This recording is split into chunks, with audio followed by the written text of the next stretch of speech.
we got Patrick CC, the most controversial marketing stunts of all time, and we immediately got Kendall Jenner in this motherfucker. I remember this shit when this shit dropped, everyone went crazy, boy. I feel like this was the start of cancel culture on low key, boy. When a celebrity and a brand come together to make a bold statement, it's bound to end in disaster. And one thing you can almost always count on is the brand folding to the pressure the second Twitter gets angry. Well, besides American Eagle and Sydney Sweeney, they seem to be doubling down. I still don't get why everyone was this shit gotta be an American thing, because I don't understand anything of what just happened with that whole thing. I don't understand why everyone was angry. But on their message, despite it should look like a jeans advert to me. I won't lie. Backlash from customers. In this video, we're breaking down disastrous celebrity marketing collaborations that caused outrage, starting with Bud Light and Dylan Mulvaney, which may have destroyed Bud Light's sales forever. To be fair, I don't know if she was talking in the thing. I watched that thing on Instagram with no sound on, bro. So it just looked like a normal jeans advert. Transgender influencer Dylan Mulvaney posted a sponsored Instagram video for Bud Light's Easy Carry contest, a $15,000 giveaway tied to March Madness sponsored by the beer brand. In it, Mulvaney poked fun at her lack of sports knowledge, but God, I need to start posting my shit on Facebook, bruh. There's a whole different shit on Facebook that I haven't tapped into, bro. Celebrated March Madness with a cold one. I kept hearing about this thing called March Madness, and I thought we were all just having a hectic month, but it turns out it has something to do with sports. And I'm not sure exactly which sport, but either way, it's a cause to celebrate. Bud Light sent her a can with her face on it. It was a present that was gifted in celebration of her 365th day of girlhood, which was a series she launched as a video diary of her transition, each day detailing the ups, downs, and realities of transitioning to a female. Almost immediately, the sponsorship was met with backlash as consumers disagreed with Bud Light's decision to partner with someone in the LGBTQ community. There also was an assumption that Bud Light was planning on mass-producing cans with Dylan on them, which was not true. It was just a one-off gift. Conservative celebrities and political figures expressed their outrage as they witnessed their favorite beer brand go woke before their eyes. Kid Rock posted a video of himself wearing a MAGA hat and who the fuck is Kid Rock? shooting at several cases of Bud Light with a submachine gun, and concluding the message with F Bud Light and F Anheuser-Busch. For critics, the outrage stemmed from the belief that Bud So you bought a 6-pack. 2 fucking shoots it, say. Me, I'm drinking the thing, boy. I don't give a fuck, say. Then I'm filling it up with water, then I'm shooting it. Light, a brand that was forever associated with traditional, blue-collar American culture, was pandering to politics that they did not agree with. And honestly, the critics may have been right, because just a few days after the backlash, the company didn't exactly double down on their choice to work with Mulvaney. Anheuser-Busch CEO Brendan Whitworth released a statement on the company's website writing about the importance of accountability and taking responsibility for ensuring every consumer feels proud. We never intended to be a part of a discussion that divides people. We are in the business of bringing people together over a beer. My time serving this country taught me the importance of accountability and the values upon which America was founded. Freedom, hard work. 165 years ago, bruh. I won't lie. Once I see that many years ago for a company, bruh, it doesn't give me good ideas about the company. I'm gonna tell you that much. And respect for one another. This response is textbook corporate damage control. Notice how it never once mentions Dylan Mulvaney by name, never addresses transgender rights, and never clarifies whether the brand stands behind its original decision. Instead, it leans on patriotism, heritage, and broad values like freedom and hard work, themes that are impossible to disagree with. It's written perfectly vague. By neither apologizing nor doubling down, Anheuser-Busch essentially tried to sidestep the controversy while hoping both sides would just read and interpret whatever they wanted from the statement. But the backlash didn't go away. It got worse. Senator Ted Cruz and Senator Marsha Blackburn demanded a formal investigation into Bud Light's parent company, AB InBev. They accused the company of using Mulvaney to manipulate children. Lawmakers accused of creating a faux prepubescent prepubescent girl persona to intentionally appeal to young viewers. The key to this allegation is Mulvaney's video diary series, Days of Girlhood, seizing on the word girl to argue that Mulvaney is trying to appear underage herself, otherwise she would use the word woman. Ultimately, What the fuck did I just read, like, sir? On some real shit, what the fuck did I just read? Americans got too much time on their fucking hands, like, sir. the investigation was dismissed. And even though Dylan caught a bunch of unnecessary hate because she was just simply hired to do a brand deal, she responded to all of this pretty positively. I grew up in a conservative family, and I'm extremely privileged because they still love me very much. And I grew up in the church, and I still have my faith, which I am really trying to hold on to right now. But I've always tried to love everyone, you know, even the people that make it really, really hard. And I think it's okay to be frustrated with someone or confused. But what I'm struggling to understand is the need to dehumanize and to be cruel. I was nervous that you were going to start believing those things that they were saying about me, since it is so loud. But I'm just gonna go ahead and trust that the people who know me and my heart won't listen to that noise. But Bud Light's damage control was not working, so they made the terrible decision of making the CEO of Anheuser-Busch go on morning television, but he refused to answer any questions clearly. Given the moment we're in, this moment in America with trans issues at the top of Republican social I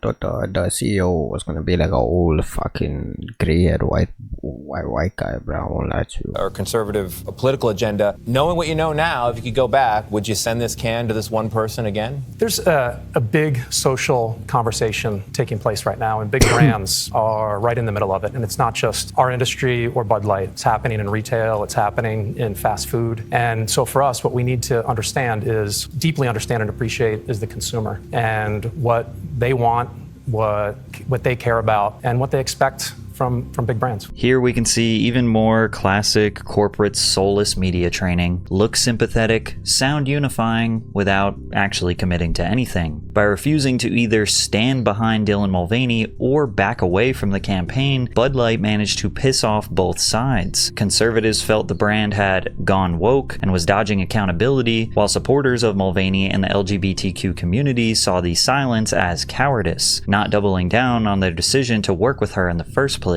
What started as a single social media post spiraled into a full-blown identity crisis for America's best-selling beer. And because of this, Bud Light lost its title as the best-selling beer in the US, overtaken by rival Modelo.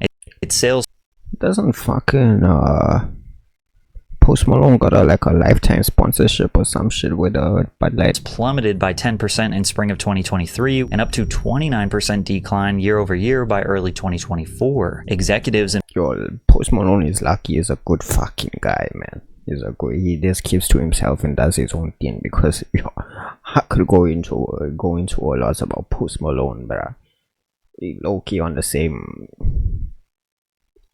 I'm not gonna say nothing on him. He keeps to himself, bro. I'm not gonna. involved in the campaign took leaves of absence or stepped down from their Like, he'll give a fuck about what I gotta see either way, bro. positions. They tried to desperately bounce back by collaborating with comedian Shane Gillis and pop star Post Malone, two celebrities that don't exactly identify as right-wing, but clearly Bud Light thinks they appeal to the target demographic that they felt they had lost. In other words, Bud Light was trying to course correct by platforming figures that were perceived as safe to conservatives. They were signaling, hey, we're still your favorite beer, but it hasn't worked. As of 2025, Bud Light sales are still down 30% year over year. This shows how badly things can go when brands step into political territory, but it Michelob, what the fuck is that?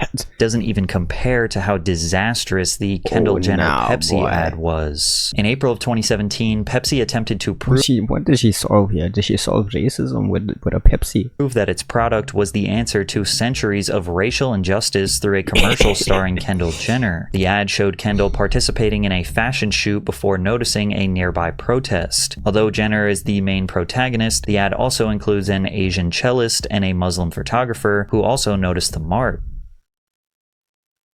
The protest itself is filled with people from various ethnic and religious That is so random.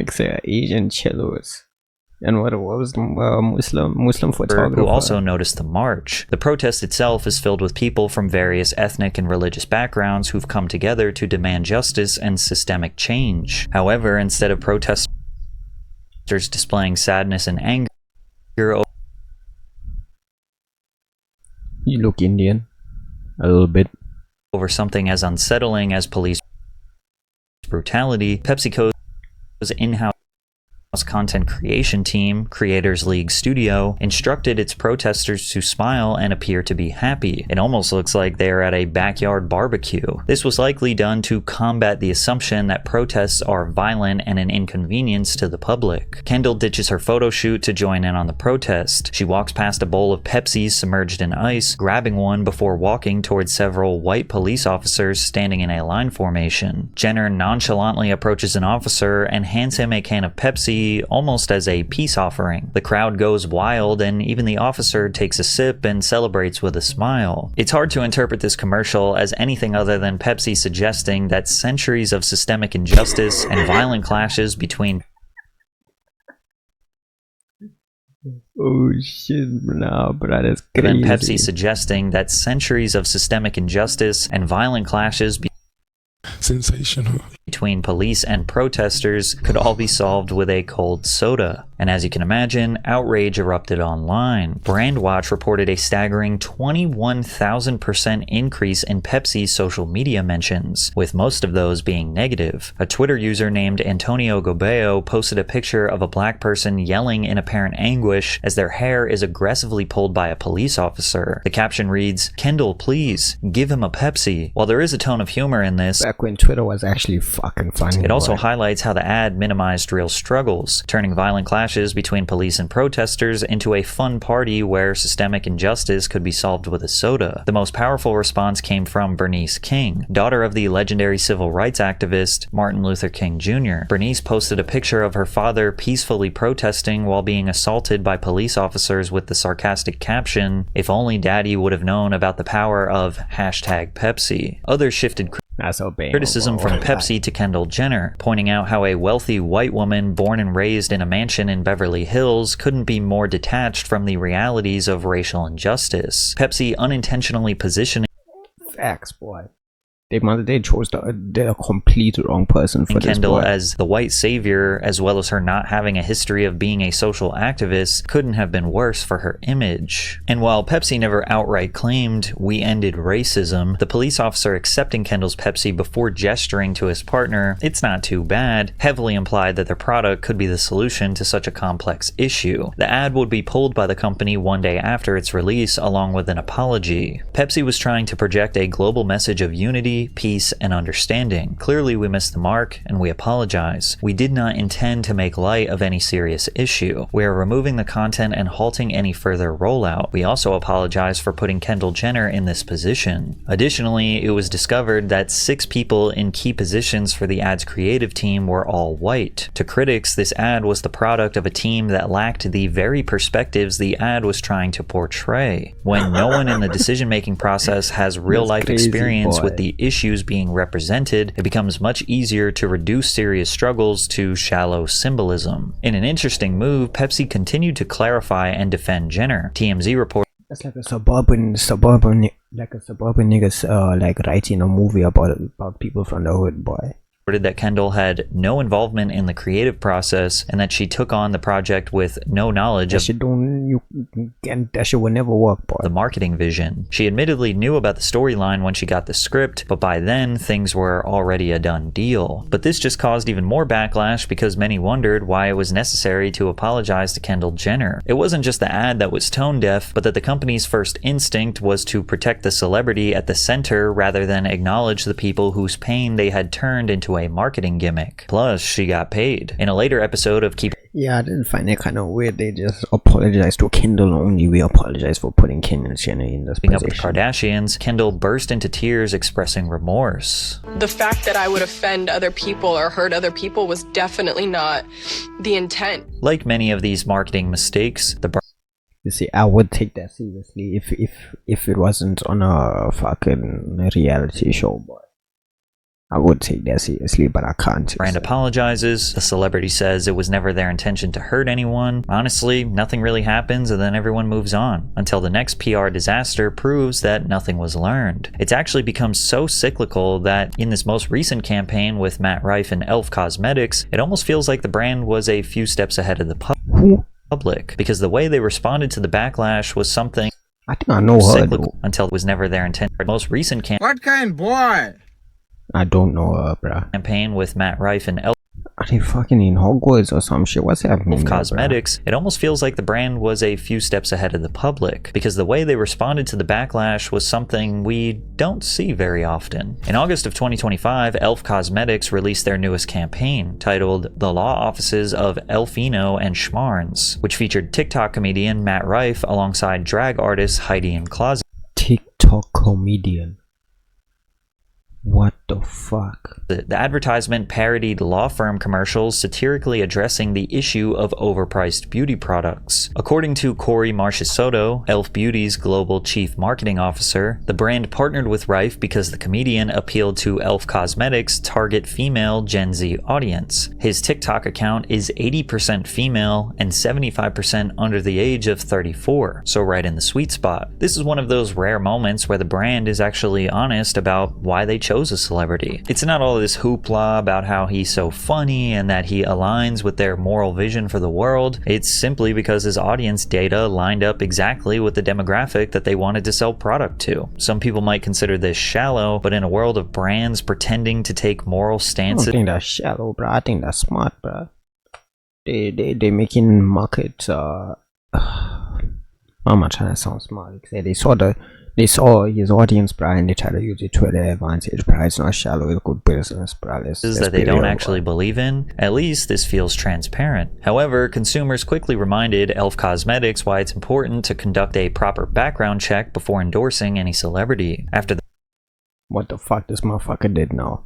What this nigga did, bro? the partnership went public, Rife's controversial material, specifically joking about domestic violence in his 2023 Netflix special, Natural Selection, became the topic of discussion for women across social media. Part of Matt Rife's appeal comes from the fact that he doesn't fit the traditional mold of a male stand-up comic. Comedy has long been dominated by average-looking men who thrive on exaggerated stories and self-deprecation. Rife, on the other hand, looked more like the Damn. Is that... It's kind of crazy, bro. I'd be offended if I was a comic right now, bro. So you tell me you can't look like a... traditional depiction You gotta look like a bum to do comedy, except... of a handsome man, and his material was mostly talking about the dynamics of sex and relationships. Yo, why are they all looking at him like that, bro? Even... Online engagement. What I did. Hold on. Where the fuck was I? You lost me. Too comfortable, mostly talking about the dynamics of sex and relationships. He would often deliver his jokes using this flamboyant, sassy tone that feels more like discussing juicy gossip with your girl best friend. Babe, come on. Are you serious? Him?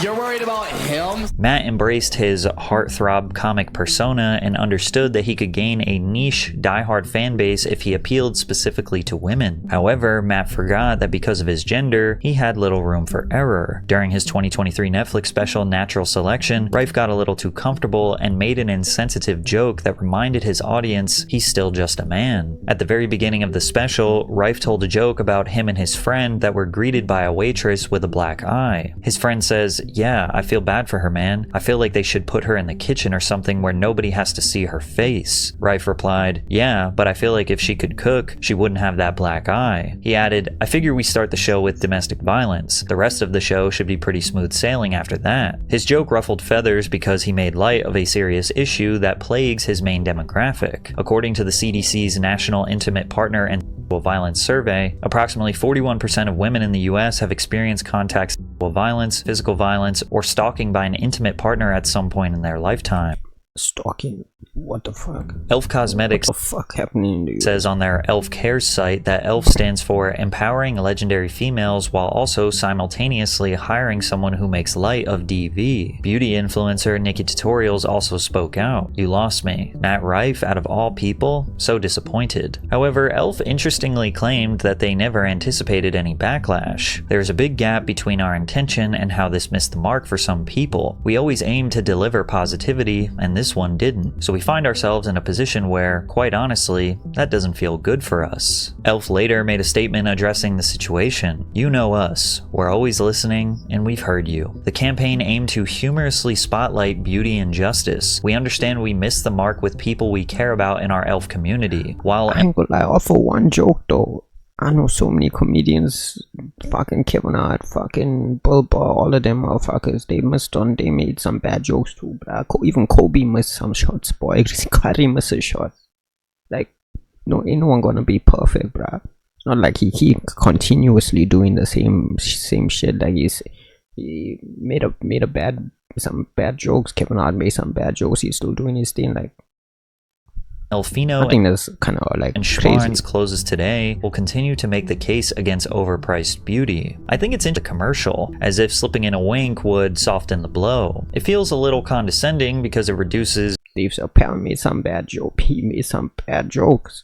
genuine criticism to a branded tagline. It's like if McDonald's made an apology that read, "We know we let some of you down, and that's on us. Next time, we'll make sure you're loving it." Or Nike saying, "Owning our mistakes isn't easy, but we have to just do it." It's almost like Elf knows the outrage will fade, the sales won't dip, and in the end, none of it really matters. But not every brand takes that shrug it off approach. Some go the opposite route, doubling down on their celebrity endorsement no matter how loud the backlash gets. And no example makes that clearer than American Eagle's unwavering support for Sydney Sweeney. In July of 2025, American Eagle debuted a fall denim campaign starring pop star Sydney Sweeney. The slogan that accompanied the campaign read, "Sydney Sweeney has great genes." It's a double entendre, complimenting Sydney's genetics, but also her blue jeans. We know this is true because on American Eagle's Instagram, Sweeney stands in front of a poster of herself titled, "Sydney Sweeney has great genes," before the word genes as in genetics is crossed out and replaced with jeans as in pants. The neutral reaction to this message was that the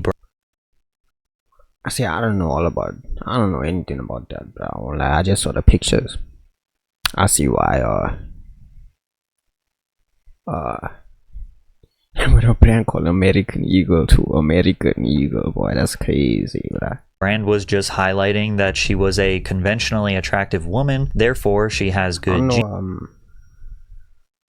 It'd be even crazy if they had a history of doing some bad shit, like, you know, what brands was it? Gucci or not? Tommy Hilfiger, bruh. You know, they got a bad history. It'd be even crazy if they got a bad history and they do using that shit as their tagline. However, a more extreme interpretation erupted after another video was released regarding the campaign. Genes are passed down from parents to offspring, often determined. Well, fuck, she talking like that, bruh? Regarding the campaign. Genes are passed down from parents to offspring, often determining traits like hair color, personality, and even eye color. It's gonna make me uncomfortable, boy. My genes are blue. Sydney Sweeney has great genes. Some critics interpreted this ad as American Eagle promoting eugenics, white supremacy, and Nazi propaganda. Okay. Where the fuck did that come from? Where the fuck did Nazi propaganda come from, bruh? Sydney Sweeney campaign is exactly the reason why we need DE&I in every corporation. What the fuck is DEI? Drug enforcement. Because what happens when you have a bunch of white folk who all look and think the same? Those Sydney Sweeney American Eagle ads are weird. Like fascist weird. Like Nazi propaganda weird. I'm starting to think we're one Sydney Sweeney campaign away from them taking our right to vote. Oh, she, boy. Mariah Cruz. Critics felt that the campaign having Sweeney suggest that she has superior genetics while highlighting her blue eyes, blonde hair, and fair skin, that American Eagle was depicting the same Aryan ideal imagery used in Nazi propaganda and other racial purity narratives. I think this is like a company actively trying to lean into like white nationalists and eugenicist arguments to fucking advocate for people to purchase their product. Doja Cat even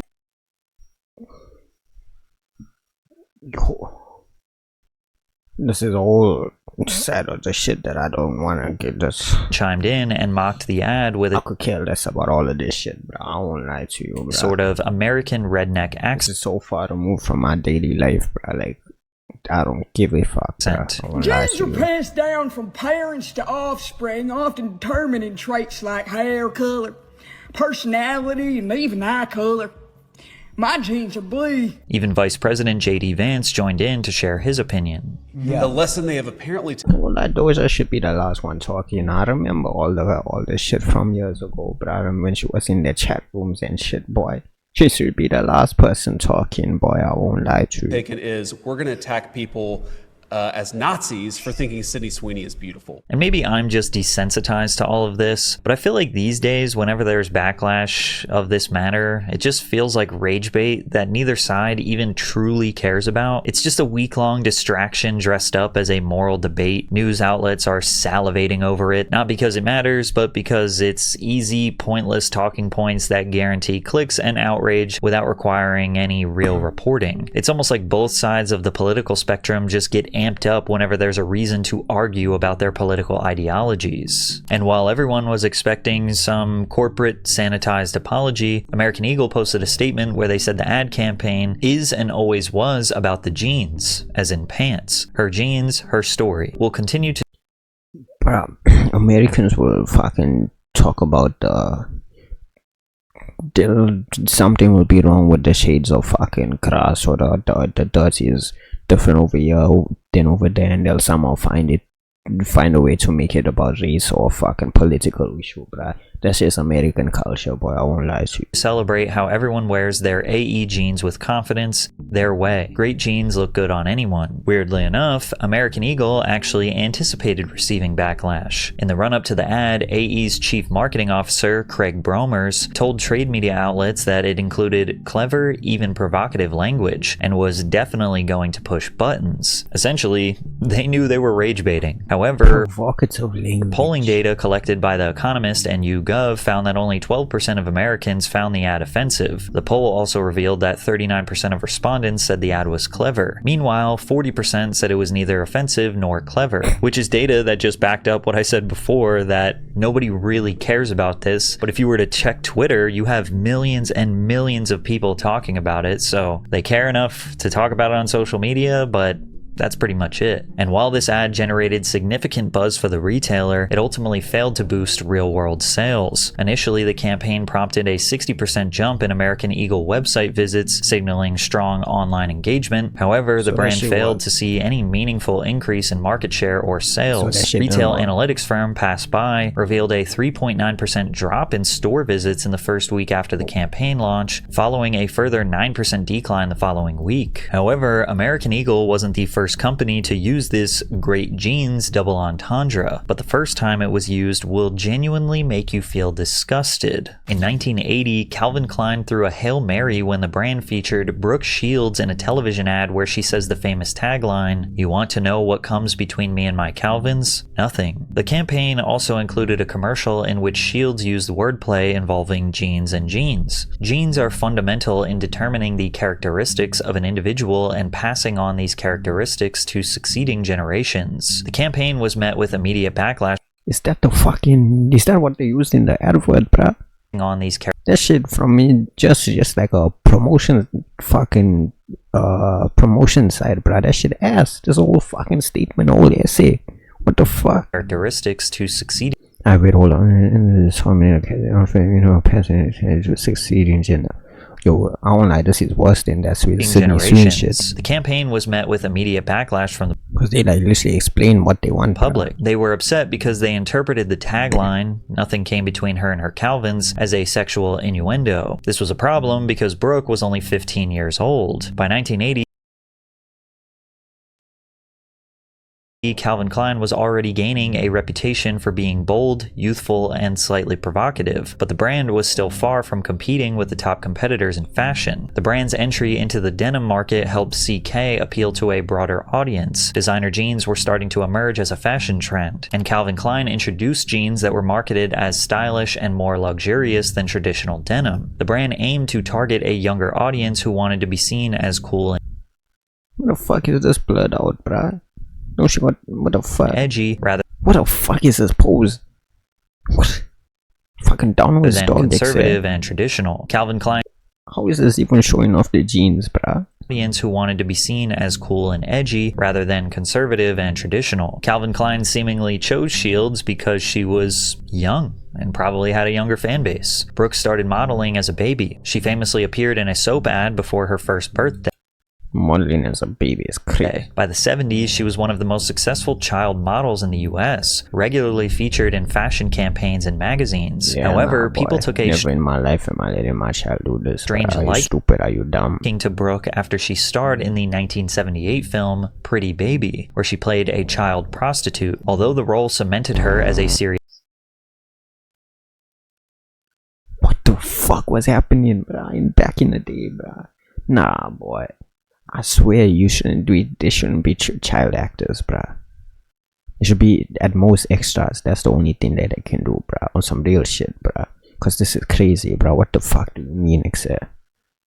Pretty Baby, where she played a child prostitute. Although the role cemented her as a serious actress, it also caused adults to start treating the 12-year-old as something to desire. One specific magazine writer couldn't hold back their fascination for the child. The Brooke Shields is all.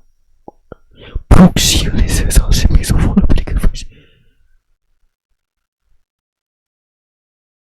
most perfect nymphette in all creation has been found in America. Her name is What the fuck does this mean? That don't sound like anything good, except I have to go into a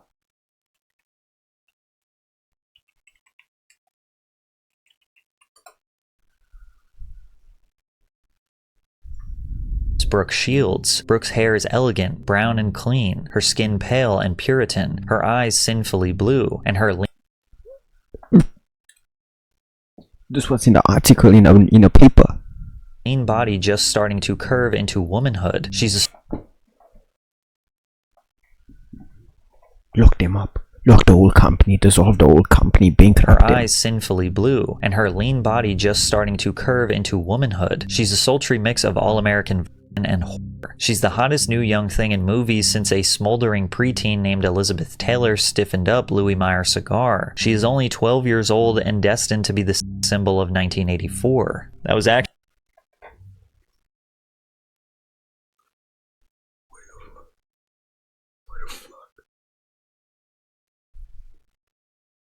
That's probably one of the most disgusting shit I've ever heard in my life, bro. Awesome. What? Yo, lock everyone up in the making of that shit. Lock them all up, bro. Well, I'm not replaying actually that written and published. The release of Pretty Baby coincided. Calvin Klein wanted to participate in the trend, but noticeably crossed the line. Shields appeared, exposed the teenagers. Pain came out, Brooke wasn't prepared, and I started, "Would you?" It just commercial flash that ensued. She said, I can't look at that shit while after reading all of that shit. I know what went on. Way when they came out, and then I started hearing that the commercials were being banned. The paparazzi would scream at me and my mother. How could you? It just struck me as ridiculous. As a child, Brooke couldn't interpret about underwear or sexual in nature. I was naive. Despite the backlash and the campaign being banned from major US TV networks like CBS and ABC, Calvin Klein saw a huge boost in sales. According to The Economist, the ad helped sell 400,000 pairs of jeans in the week following the commercial launch and generated about $12.5 million in royalties by the end of the year. Boy, if that shit got released today, bruh. the whole company would have been gone, dead, or some real shit. How the fuck was this happening back then, bruh? 400 million pairs, 400,000 pairs, 12.5 million royalties. Are you stupid, Excel? Year, which just proves that Backlash What did that say?